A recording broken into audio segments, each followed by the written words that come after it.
in listening to other people's pain. Jesus' pain that he suffered, speaks to me in that I need to be more of a listener and listen to others' pain and not try to put a Band-Aid on it or or discount it.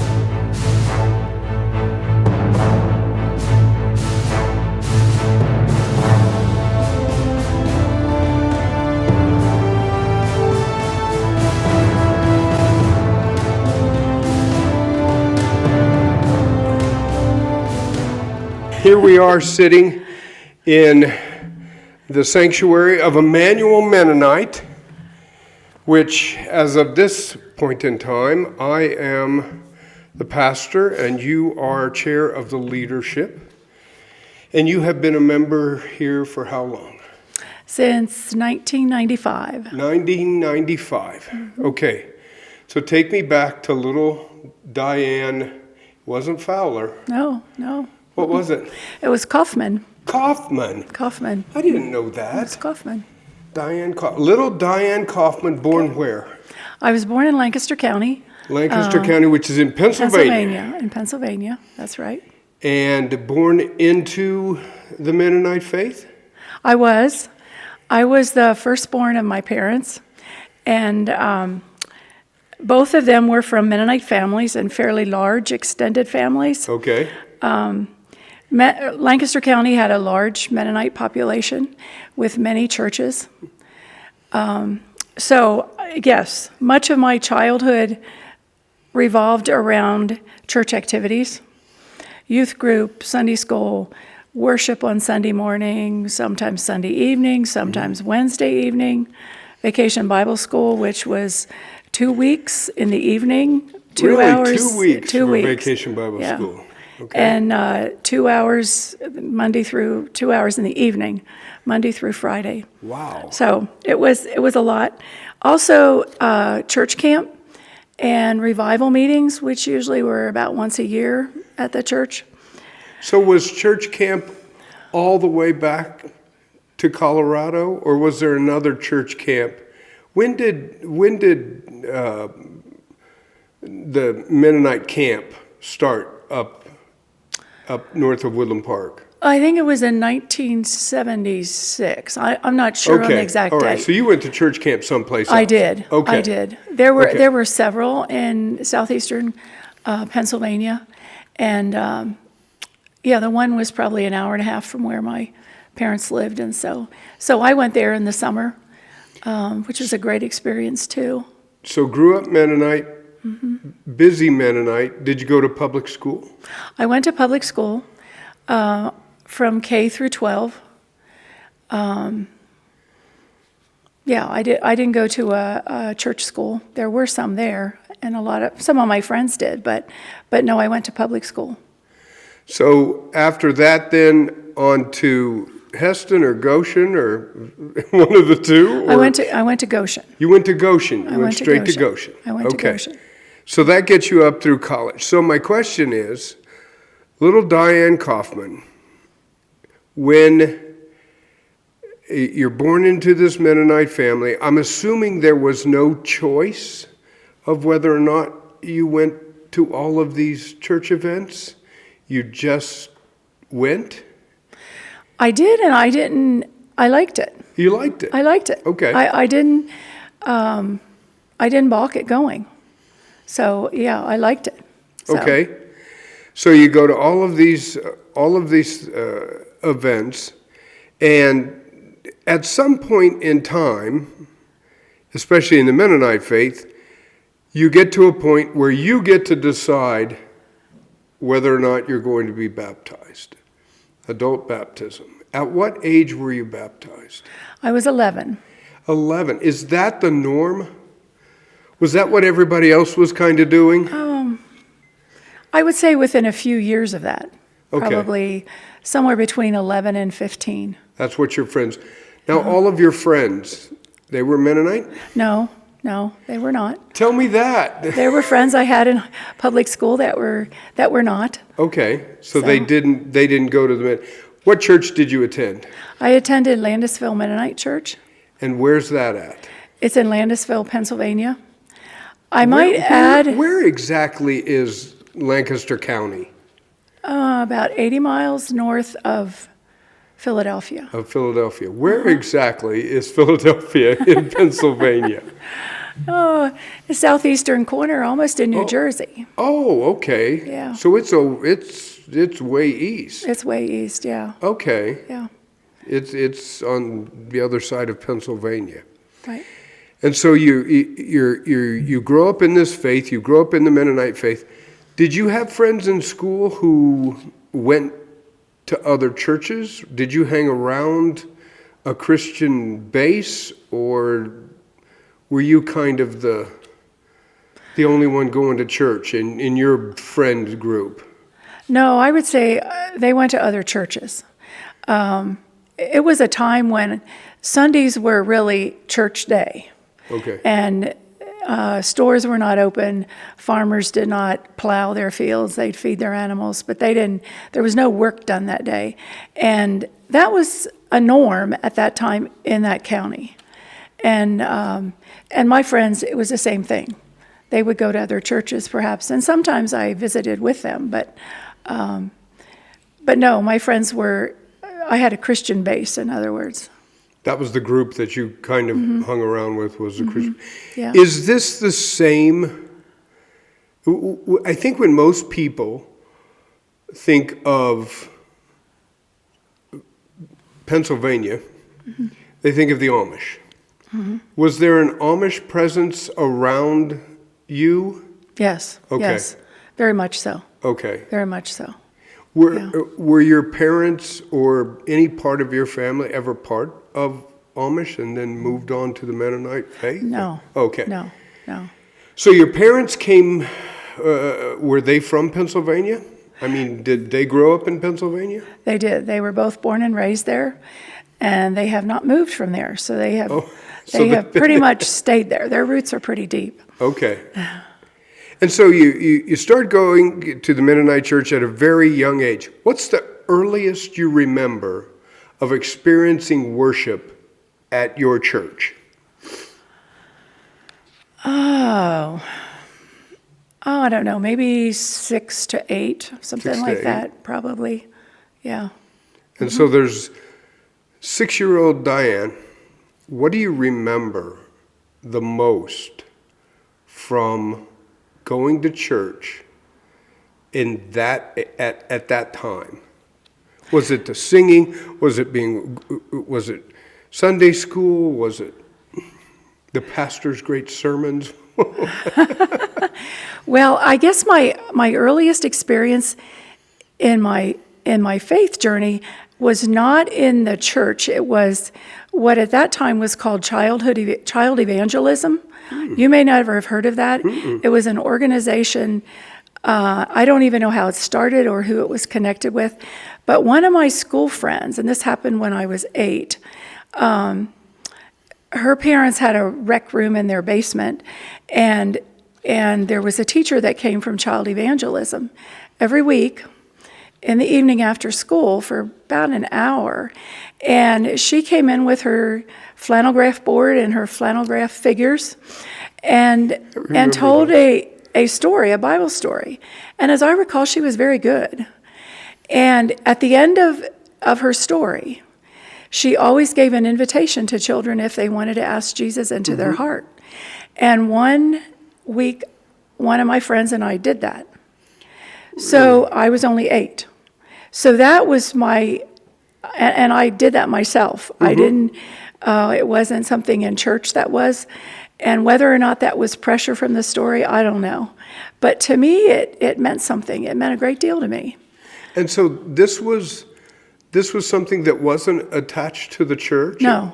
It was a standalone ministry. I think so. I don't know if it was connected with some other church or. And you but went I know there it was, how long? Every day? No, it was once a week Once a in the week. evening after school. Okay. And I don't remember going there longer than a year, but there were often 15 to 20 kids there. Yeah, up to 6th grade. Wow. So, and I don't know if that's even an organization anymore. I have no idea. So 8 years old, 8 years old. you knew what you were doing. You asked Jesus in your heart. What changed? Anything? I doubt whether any behavior really changed. I It was don't. just something you knew that you had done. Yes. Did you go home and tell mom and dad? I did. I did tell And them what that. was their reaction? They, I don't remember exactly what they said, but that was okay with them. I mean, that was okay. Yes, that was. And so now you're going to church after the age of 8. You've asked Jesus in your heart, and not really a big lifestyle change at 8 years old. I don't know that a lot of things change in your life. When was it that you grabbed a hold of that decision? When the decision to follow Christ started to make a difference in your life, was there a point, or was it just this smooth transition from 8 years old to Goshen College? No, I would say it wasn't a smooth transition. When I was 11, I asked my parents, I spoke to my parents about becoming a member of the church. And in order to do that, when they usually had revival meetings once a year, and a visiting pastor or minister would come, and so when the altar call was given, then I stood publicly in front of the church, and so after that, then I was in instruction classes. That's what they were called, and that followed baptism. Baptism followed that, and then I was a member of the church. And then you remember. Then I was a member of the church, and I could participate in communion, in foot washing, which was part of the church at that time. There was also a difference, and then I wore a little white cap on my head. Okay, so now we're getting into the. So that's how the tradition, not tradition, but that's what that white cap means. Was it baptism? Was it all of those things being a member of the church? All of those things being a member of the church. All of those things. Now you can wear it. Did mom and dad go buy you one? Where do you get those from? Well, you could buy those around there. There were a lot, like I said, there were a lot of Mennonite churches, and you could tell, particularly Mennonite women, by wearing the white cap. And so, yes, there were places to buy those. My mother wore one too. So. Were you what would be considered old order, new order? It was not old order, although there were many different orders. And it was part of Mennonite Church, because there was General Conference, which was out here. Right. And Mennonite Church in Lancaster County was not part of General Conference. Okay. That was a conference all by themselves. So. We've come full circle. Yeah, we've come full circle, huh? We've come full circle on that. Was that a big deal for you to be able to wear that white cap? I guess I had friends that did too. Did you wear it to school? Yeah, I did. I wore it to school. That was not uncommon either. That was even in public school. Even in public. So there were a number of of young women who were part of the Mennonite church who went to public school who wore the white cap. That's right. And so that happened at what age? 11. 11, after all of that. I want to go back to something that you said because it caught me off guard. Okay. It caught me off guard. Okay. And it's this. You had said, you used the term revival. Was that in the Mennonite church? It wasn't a tent revival down on 5th Street that you went to just... No. Okay. No, it was in the Mennonite church. It was a Mennonite... There were tent revivals in that area too, very large ones. I don't recall Billy Graham ever coming there, but there were other evangelists that had very big followings too. And so, but no, the one I'm talking about was in the church. And it was your church. Uh-huh. And it was a revival that at the end had an altar call. I would have not paired those two things, I guess. Was that common in the Mennonite church? Yes, I would say that different churches usually had those once a year. Really? Yeah. Is it common now? I don't think so. I don't think so. It kind of, and was that a common thing for kids your age to attend revivals and then stand and go through that experience? Yes, the instruction class that I was in, I think there were about 25 or 30 kids in there.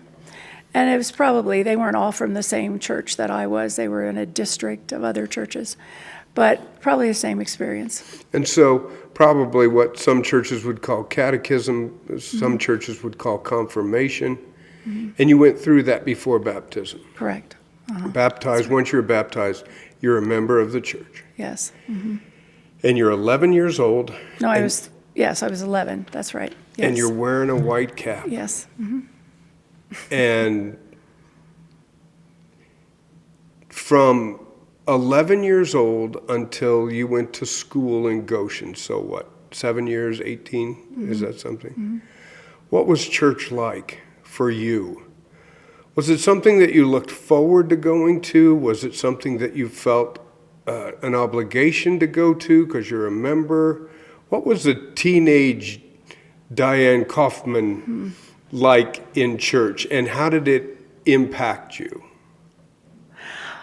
There were people who had a great influence on me, actually, and two of them that I recall were Sunday school teachers. They were young women who were Sunday school teachers, and they were godly women, and studied their Bibles and really had a passion for teaching Sunday school.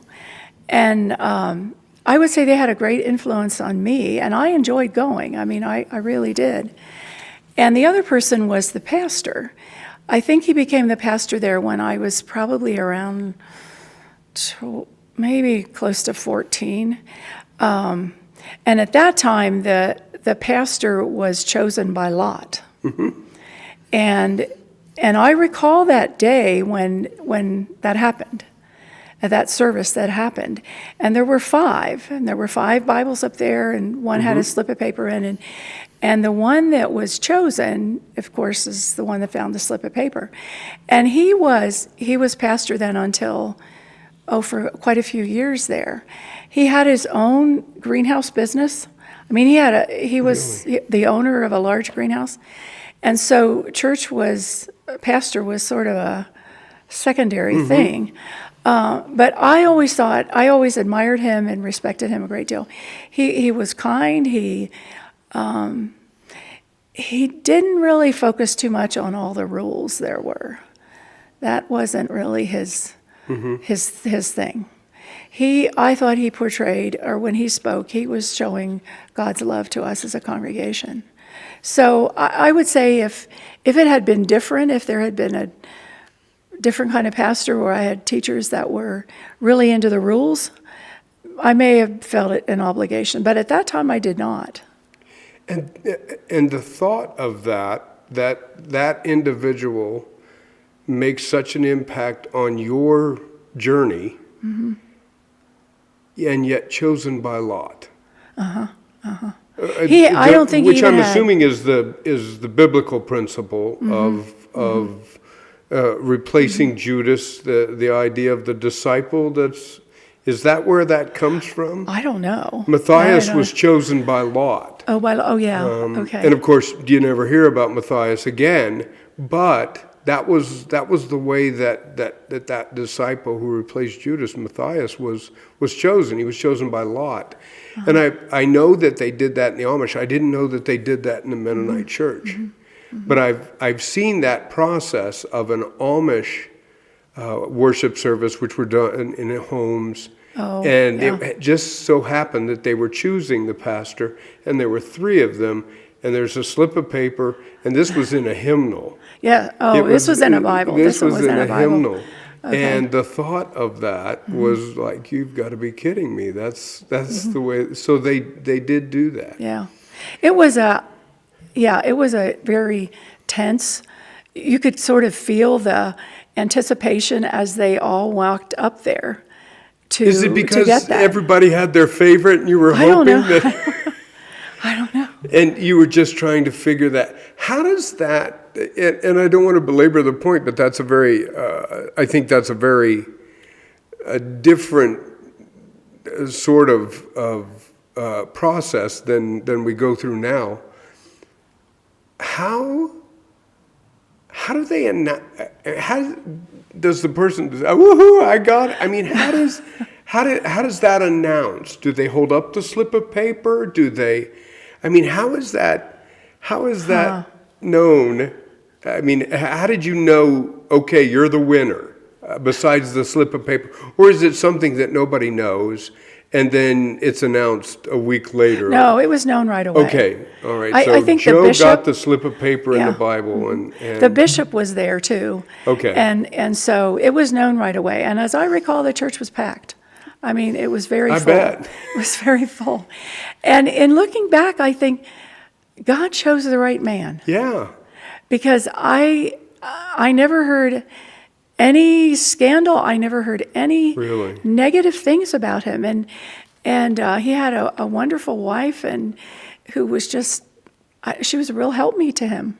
and so gracious. the fact that he really wasn't a stickler for the rules, a concentrator on that, enabled you to enjoy your journey more? Or what about your parents? Were they sticklers for No, the I would say not. quote-unquote Mennonite rules? I would say no. I would say not. Probably not. They weren't. But You wore the white by choice? The white cap by choice. What if you decided, today I'm not going to wear it? Was there any, you're supposed to be wearing it? no, when I was a senior in high school, I stopped wearing it to school. Why? I don't recall. I just didn't see any You reason. just I didn't want to do see it any re- anymore. And that was becoming more common also. Okay. Did you wear it at Goshen? No. Okay, so I didn't that wear was it. That was done. I was was done done. then. I was done then. Yeah. I was So done then. you would classify your journey up until graduation as a positive experience in the church, I would in say your so. faith walk? I would say so. That was something that you I would enjoyed. say so. I would say so. And then you go to college. Did you choose Goshen? Was it kind of the idea of, well, that's where everyone goes? And that's kind of what I've learned. You either go to Heston, you go to Goshen, you go to EMU. You stayed in the Mennonite educational system. Was that the way it was, or was there other opportunity? Did you think, you know what, I'm going to go to University of Pitt. I'm going to go to Penn State. Or was it always going to be Goshen? I chose Goshen primarily because of the major. Nursing? Nursing was the Nursing. major there. Now, yeah, EMU had one, and so did Heston, but EMU's was not as experienced in theirs. They hadn't had their program as long. But the other thing that attracted me to Goshen was they had the study service trimester abroad, where one semester everybody, all students, in order to graduate, had to do one semester. It was a trimester in a different country, and these were.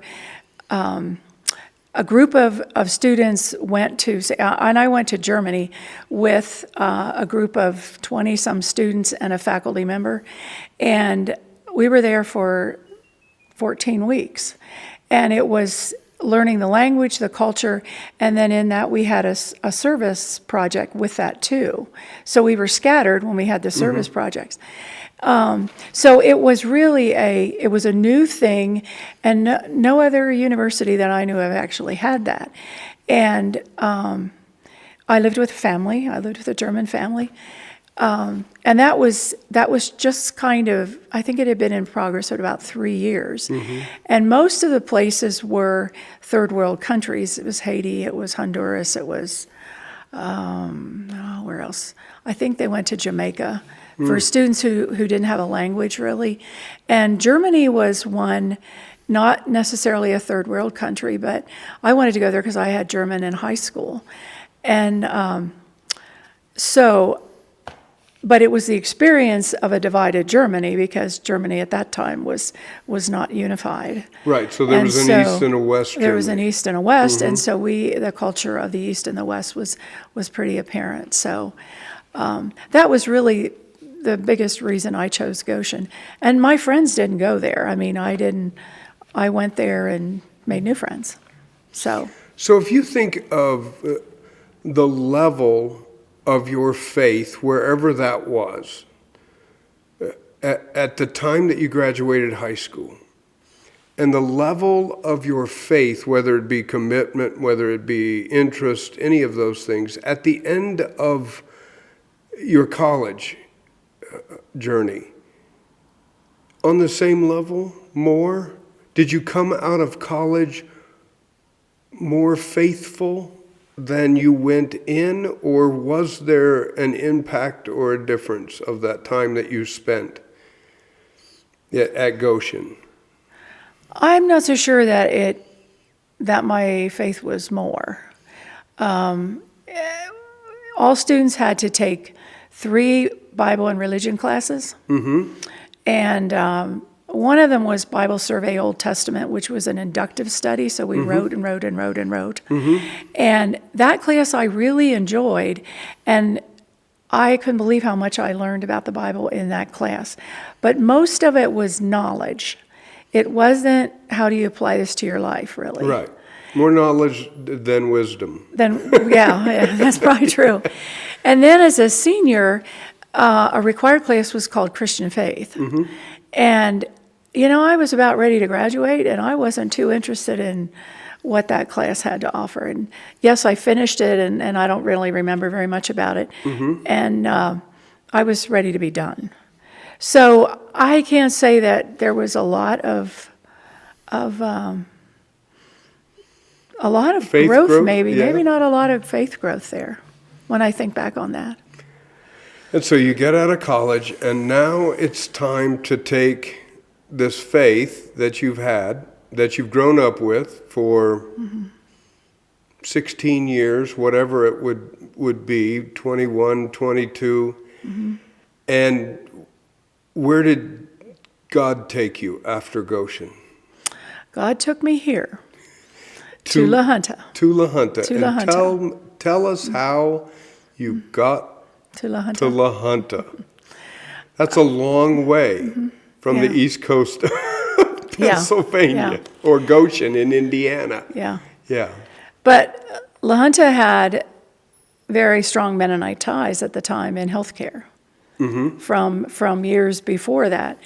And the HR director at the hospital was actually a graduate of Goshen College. Excuse me. And he came on a recruiting trip to Goshen, and that's during that spring trimester. And one of my other friends and I thought, oh, hey, that sounds like a great place to go. We should just go to Colorado. We didn't have any other obligations. So in June of 1974, I got on the train in Lancaster, Pennsylvania, and 2 days later, I got off the train out here. I didn't have a car. And so I was here, and then after I was here a year, then I went on another one of Goshen College's international things to Ireland for a couple of months. And after that, I returned here, and then I met my husband, and that's the end of that story. And that's the end of Or that the beginning story. of that story. It's the That is beginning of that story. beginning of it, that's But, right. yeah, So for those who might be listening, who might not be aware, the hospital and what many of the health institutions here in La Junta were under the purview, they were being run by, what, MCUSA? Or, Mennonite Board. but the Mennonite Missions, I guess. Church in Yes, general. yes. Yeah, yes. they had built They were. They had Built built the the hospital. hospitals. They had staffed the hospitals, and they were if it had to do with healthcare in really the valley or Otero County, it was run by the Mennonites. And they had a Mennonite School of Nursing, Right. too. And so there was a big influence here on Mennonite. And so many at that time, and not to sound sexist, because I went through nursing school as well as a male, but probably most of the nurses were female. They all were. Yeah, they all were. They all were. And of course, many volunteer service people came out here, and there was a. So when you got here, where was the Mennonite church? There were two. There were two. There was one on Santa Fe and 8th Street, which was First Mennonite, and then Emmanuel was here. And this was what I think many would refer to as the Hispanic Mennonite Yes. church. I think that's. So there were two. Did you start going to church? No, not very much. Schedules sort of changed that. It wasn't like I could attend too often because of that. There was, I would say there was sort of a remnant here of voluntary service that was being phased out. There were still a few here. And so there was a young adult fellowship that kind of was loosely connected together. But it was very social. That's pretty much all it was. And so, no, I wasn't involved really in the Mennonite church when I first came here. How did that start? How did you get involved in La Junta in the Mennonite church? Probably not until about 95, because after Bob and I married, then we were involved in Methodist Church, and even at one time in the Church of Christ for a brief period of time. And as many things go in churches, and I think it's still true today, people move to churches or leave the church because of a pastor. You know, they either like the pastor, or they don't. They don't, or they don't. Yeah. And so then they move on. And so, you know, we kind of did some of that in the Methodist Church, and Church of Christ really was someone who had showed pastoral care in a rough time for his family. And it didn't matter if we were, what faith we were, that really didn't matter to him. So, but anyway, we ended up here in 1995. Here at Emmanuel. At Emmanuel, Emmanuel. because by then the Hispanic church had kind of, and the other church had kind of combined, and this was the only Mennonite church in La Junta at that time, right? Yeah, because First Mennonite had closed. That was before that. And I don't recall when that was. And exactly. so you ended up coming back. What was that like? Well, we came here, again, the pastor who was here actually got acquainted with Bob before he did me. Okay. And one Sunday we just decided, let's just go visit over there. And there was another couple here too, who was very instrumental in inviting us here and bringing us here as well. And the youth group was important here for the kids, for our kids. And although the older two were about to graduate, they were about finished with high school, but it made a big difference in the lives of my youngest two. And that's what I was going to ask you. When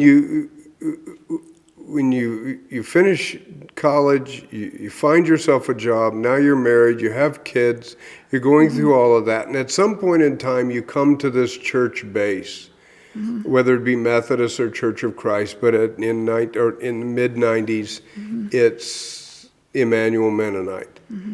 How important was that for you, I guess, and Bob, but you, to have your kids in church? Was it a big deal? That was important. Well, it was important, yeah. And And they had was it been in- involved at the Methodist Church too, as junior high kind of age, and even the youngest ones as well. So it was involved. It was important as a family that we were involved. I didn't go by myself or leave them at home with their father or whatever. I didn't do that. So Right. it was important for us as a family. Yeah. And so, what is that then? 95, 30 years now? 30 years. Here at Emmanuel, at Emmanuel Mennonite.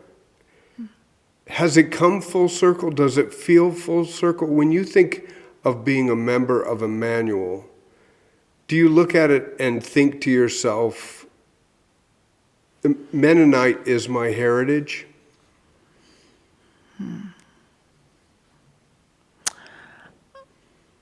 Oh, that's a good question. I guess so, but I don't. I think I've changed in. Yes, there are parts of the Mennonite heritage that I can appreciate, and I definitely am grateful in growing up that way. But to make it my own, I think I've come to appreciate others and other faiths too, how that's influenced me. I was part of Bible study fellowship here a number of different times, and I thought then it was with other women of all different faiths, and there was never any church politics in that. I mean, they had some rules that were people didn't like or didn't agree with, but for the most part, it was just Bible study and immersion in Bible study. And my youngest two children were involved in the children's program. I thought it was really a wonderful program, and it not only was knowledge, but it was how do you apply it to your life. So that was different from what I had in college. It was suddenly, well, how am I living this out, or what difference does this book of the Bible mean to me? So I guess I see that as here at Emmanuel, it's much more diverse than just Mennonite heritage. And I'm probably one of the few that here anymore that grew up in a Mennonite church, and here I am. Right. Yeah. So And you having that, I mean, from childhood all the way until where you are now, you have this Mennonite faith foundation, simply because you grew up in it. But along your journey, there have been kind of, not detours, but, forks in the road that you went. And so, if you look back at little Diane at 6 years old, and now here you are, years later, years later, does your faith mean as much to you, do you think, as that 11-year-old who stood up at the revival? Oh, yes, I would say so. I mean, at 11,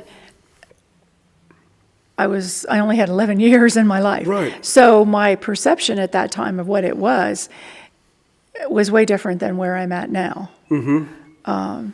Yeah, I would say so. And just to go back real quick, at that time of that revival, when you stood up to really publicly, I think, profess your faith, do you remember what made you stand up? Well, do you remember, was it that feeling?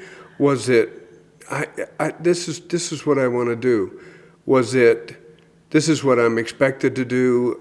It's next on the checklist of the faith, or what made you stand up? it maybe was a little bit of next on the checklist, because I wanted to become a member, and I knew that was the way to do that. Okay. So, Okay. So yeah. So I suppose it was a combination of those two Yeah. things, really. And so you've walked this faith journey for many, many years, and now you find yourself, here we are in 2026 and Lent, and of course when this video will come out, it will be Holy Week. Mm-hmm. Has it changed for you? Was Holy Week and Easter as a 12-year-old different than a 16-year-old, different as a newlywed, different as a mother? Have you found that your experience of Lent and Holy Week and Easter change, or do you always come back to the same feeling? What does it has its meaning changed at all for you over those many years of walking your journey in the Mennonite, sometimes Methodist, sometimes? Yeah. I would say that Lent to me when I was younger was a Catholic thing. Yes. It was not anything that we celebrated at all in the Mennonite church. Right. We didn't have a Good Friday. We didn't have a Maundy Thursday, anything like that. It was strictly a Catholic thing. And I remember, in the school cafeteria, it was fish on Fridays. Fish on Fridays, yeah. And a little bit of Mardi Gras, you'd hear about that, or Fastnacht Tuesday, which was a type of pastry that was eaten the day before Ash Wednesday. Right. And that was kind of typical of the A bakeries Shrove there. Tuesday. Yeah, kind of thing. Yeah. But I don't remember it ever having any sort of impact on me at all. Okay. And even through college, Lent really wasn't, it was Easter. It was Easter. It was Easter. Good Friday, but then it was Easter. And so it wasn't until, I don't know, in the last years that Lent became until more a of a Presbyterian thing. pastor comes along and says, we're going to do some Lent stuff. Well, even before that, there was some, but we always had Maundy Thursday Yeah. for a long time. But this year, the focus or the Lenten series really has, I think, has really been a wonderful thing in a way. I mean, it's like when you said, don't rush Lent, speak or stay in the Lent piece before we get to Easter. And so the messages that have been part of that have really been a much different perspective of how Lent is. I mean, before it was, we would have these stories that you pretty much heard every year. Right. But this year, the perception is not really the same. So I have really appreciated that a lot this year. And it is the idea of, like you said, if you think of celebrating Lent, the first thing that you think of is the Catholic faith and the fish on Fridays. And then, of course, as other denominations, as other faith groups begin to look at that and challenging the congregation to say, how are you experiencing that 40 days before Easter? I think it makes a difference on Easter. And so as we have this Lenten journey, we think about those things of looking at ourselves and the hard part of how do I need to change? How do I look at my faith differently? How do I look at the way that I'm experiencing my faith through Christ differently? And it's not an easy thing. And so my final question for you is,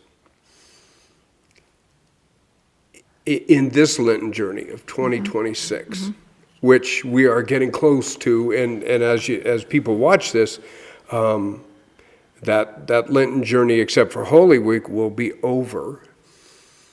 Has Lent been something that has changed you? this year? And if so, even in a perspective type of way, have you gotten to a place in this year's Lent where you have said, I may need to look at that at myself?